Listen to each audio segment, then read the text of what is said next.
Imagine you are sitting in a classified briefing room deep inside the Pentagon. You are looking at a ledger, but it is not a ledger of troop movements or territorial gains.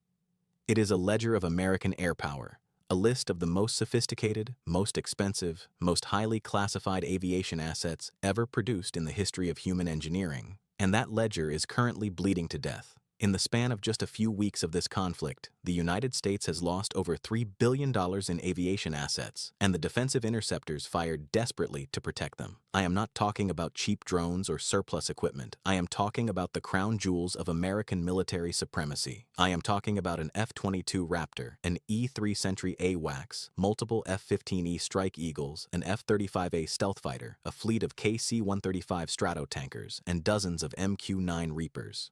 Gone, destroyed, damaged, or shot out of the sky by an adversary that the mainstream media continues to portray as technologically inferior. Right now, the news anchors on television are reading you carefully sanitized press releases.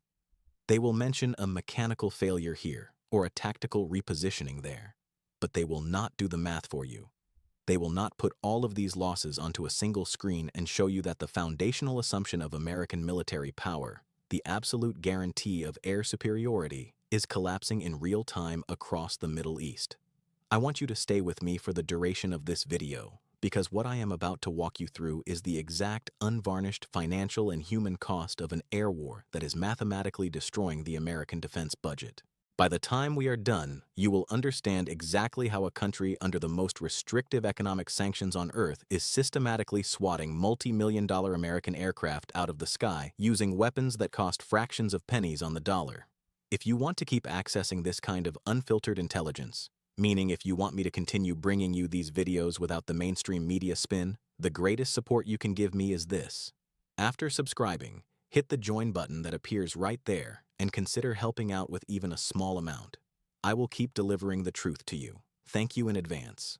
Let us start with the single most catastrophic loss of this campaign so far, an event that the Pentagon spent 6 hours actively trying to cover up before the truth was forced out. Picture a routine patrol over the Persian Gulf. An American E-3 Sentry AWACS is cruising at 30,000 feet, its massive 30-foot radar dome spinning, tracking more than 600 targets simultaneously.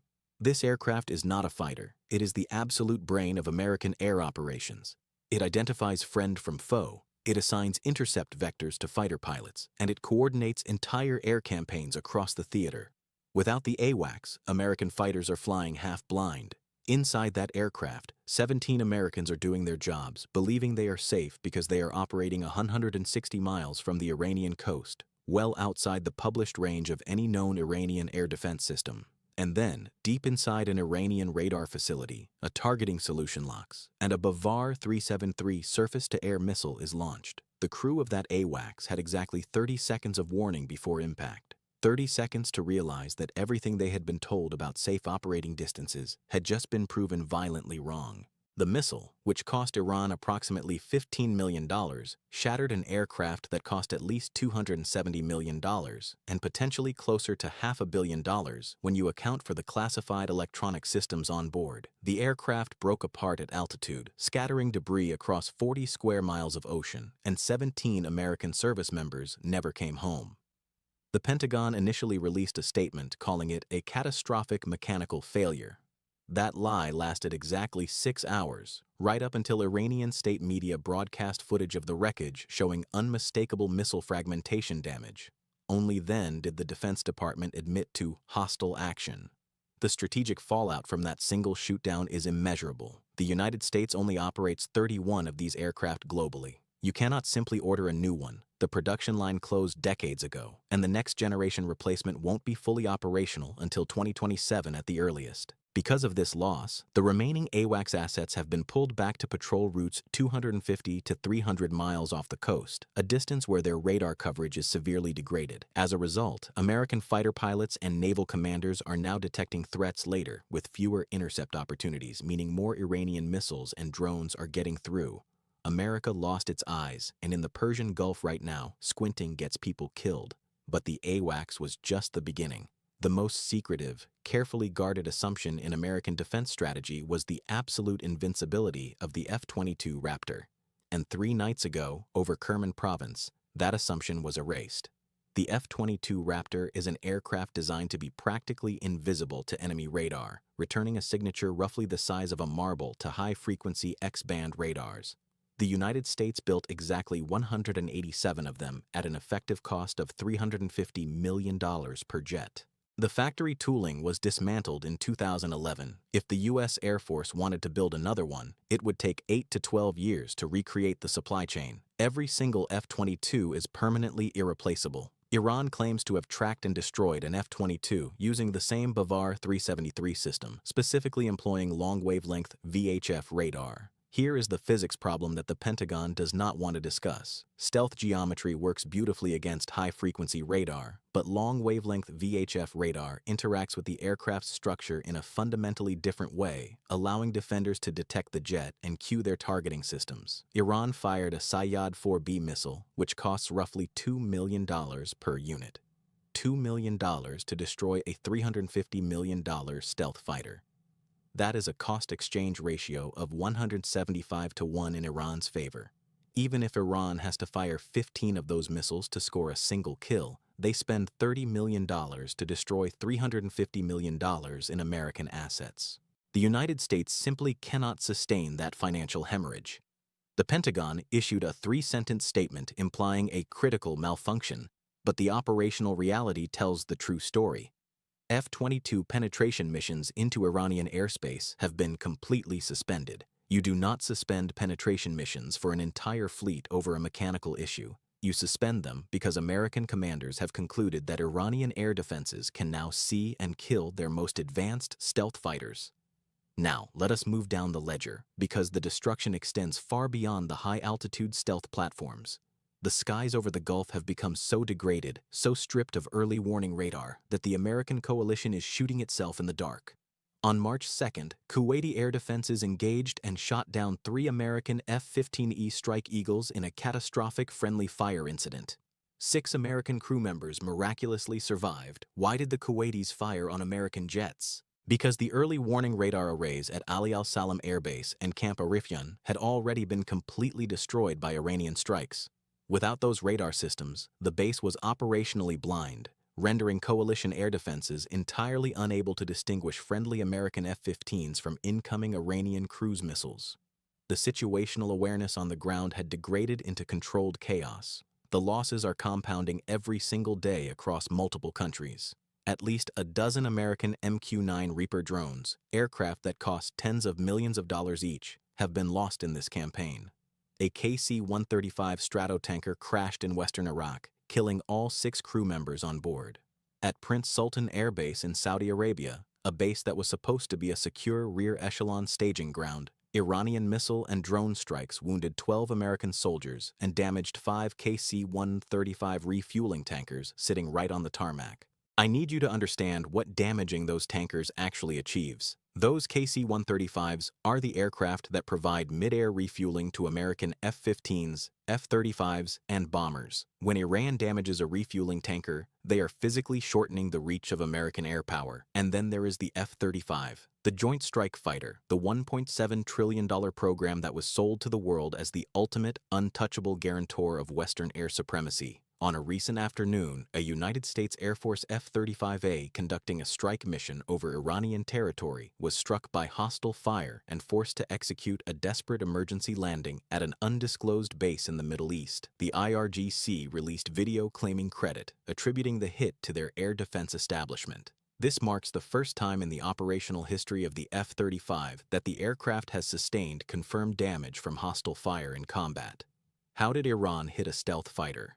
The answer lies in another asymmetric vulnerability. Iran has been actively deploying surface-to-air systems that utilize passive infrared sensors rather than traditional active radar. The F-35's stealth profile was engineered for radar evasion. It was not designed to mask the immense thermal signature of its engine. Infrared-guided systems simply follow the heat, and because these sensors are entirely passive, they do not emit any radar waves for the F-35 to detect. The American pilot receives absolutely no electronic warning that a missile has locked onto his aircraft. The very first indication of danger is the physical impact of the explosion itself. The bitter irony of this specific F-35 loss is the timing. Just hours before that $100 million American stealth fighter limped back to base heavily damaged, United States Secretary of Defense Pete Hegseth stood at a podium and told the press that Iran's air defenses had been flattened. He literally said America was winning decisively and the enemy's defenses were flattened.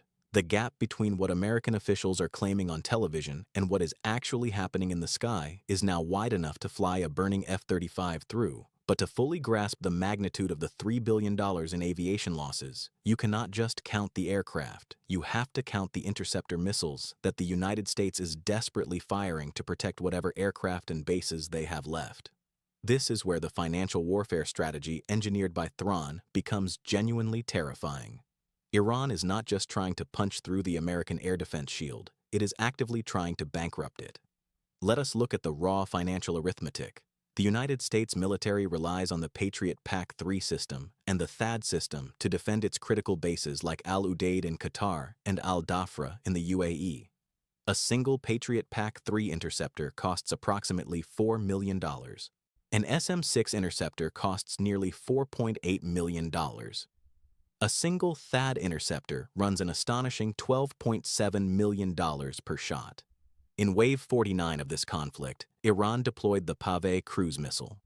The Pave is not a traditional ballistic missile. It is an autonomous, terrain-hugging cruise missile that operates using highly advanced swarm logic. Once launched, these missiles coordinate with each other in mid-flight without any need for ground control. If the swarm detects a multi-million-dollar American air defense system in its path, the lead missiles command one or more of their own to push forward as sacrificial decoys. These decoys deliberately trigger the defense network, absorbing the $4 million Patriot missile or the $13 million THAAD missile completely. Once the defending battery has wasted its expensive ammunition to swat down a cheap decoy, the gap is punched open and the real warheads slip right through. When the United States military is forced to spend $4 million to shoot down a decoy that was literally designed to die, the financial math of the entire war instantly collapses. No defense budget on the planet can sustain that kind of negative return on investment. And the burn rate of these interceptors is staggering. During a previous 12-day conflict, the United States burned through 14% of its entire global THAAD stockpile, spending $1.9 billion on interceptors in less than 2 weeks.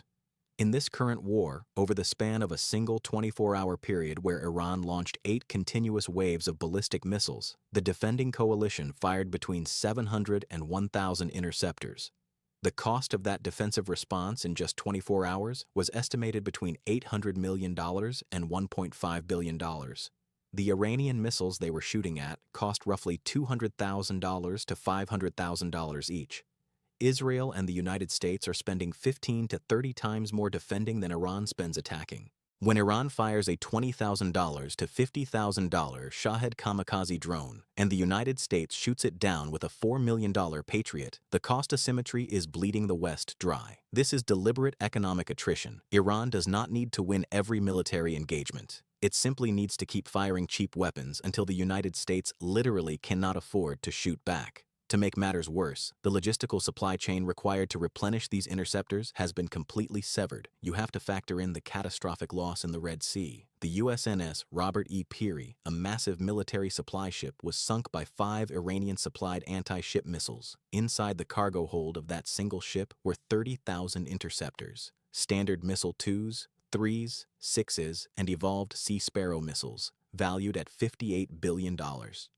That shipment represented nearly 47 years of American production capacity, gone to the bottom of the ocean in minutes. Because of that loss, American destroyers and air defense batteries are currently operating with dangerously depleted magazines. They are burning through their inventory of $4 million and $13 million interceptors, and the ship that was supposed to resupply them is sitting in 2,400 feet of cold, dark water. So let us add up the ledger: an irreplaceable F-22 Raptor, $350 million.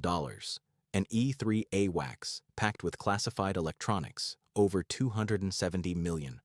3 F-15E Strike Eagles destroyed by friendly fire, roughly $300 million. An F-35A severely damaged by infrared missiles, $100 million. A dozen MQ-9 Reapers, hundreds of millions.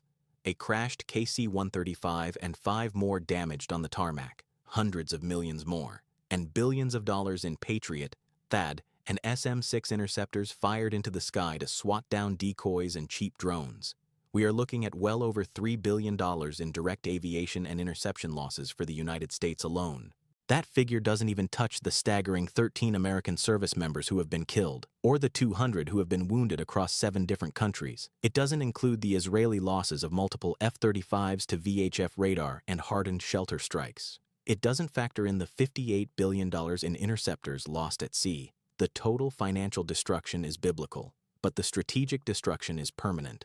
China and Russia are watching this unfold with intense professional satisfaction. Beijing is heavily invested in anti-access and area denial doctrines for a potential Taiwan scenario. They just watched Iran, a nation operating under severe sanctions, systematically demonstrate that an AWACS can be shot down from 160 miles away, that a stealth F-22 can be tracked by VHF radar, and that an F-35 can be hit by passive thermal sensors. The theory that American air power can penetrate any airspace and dominate any theater has been tested in live combat, and the results are smoking craters on the ground and debris fields in the ocean. The United States Navy refuses to enter the Strait of Hormuz to escort commercial shipping because the risk is too high. American bases have been evacuated multiple times. The airspace over the Middle East is rapidly becoming a no-go zone for the multi-million-dollar platforms that the Pentagon spent 40 years designing.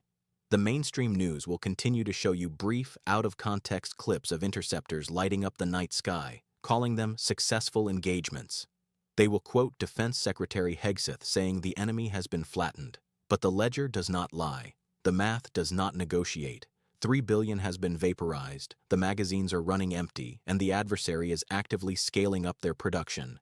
This is what a collapsing military doctrine looks like in real time. It doesn't happen with one big surrender. It happens slowly, painfully, one $350 million aircraft and one $4 million interceptor at a time, until the sheer weight of the financial and physical losses becomes impossible to sustain.